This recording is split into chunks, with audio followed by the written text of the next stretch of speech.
Nasabat ang mahigit 7 milyong pisong halaga ng umano'y high-grade marijuana sa buy-bust operation sa Mandaluyong.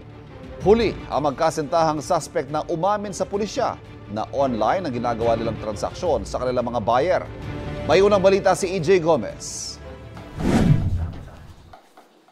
Sa apartment na ito sa Barangay Plainview, Mandaluyong City, naaresto ng mga pulis sa buy-bust operation kagabi ang magkasintahang tulak umano ng iligal na droga.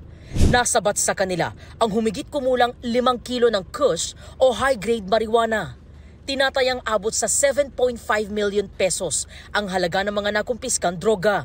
Itong pagkahuli natin, itong dalawang suspect peddling marijuana ay bunga ng information from Marikina City Police na lahat ng huli nila ng kush ay sinasabi na dito ang pinanggalingan.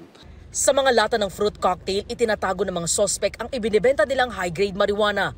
Ang mga delata, labeled pa bilang imported canned goods. Pag dineliver ito, hindi mo siya mahalatang illegal drugs o marijuana ang laman niya or kush.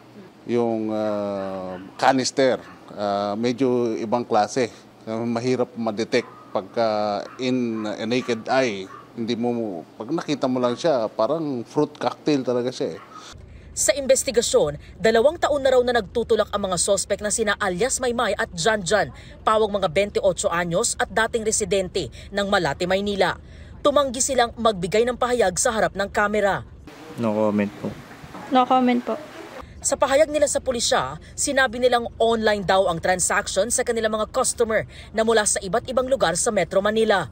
Makikipag-meet up sila sa Mandaluyong at doon ibibigay ang mga in-order na droga. Aminado rin ang lalaking suspect sa paggamit ng droga na kanilang ibinibenta. Sa custodial facility ng Mandaluyong Police Station, kasalukuyan nakakulong ang mga suspect. Mahaharap sila sa reklamong paglabag sa Republic Act 9165 o Comprehensive Dangerous Drugs Act of 2002.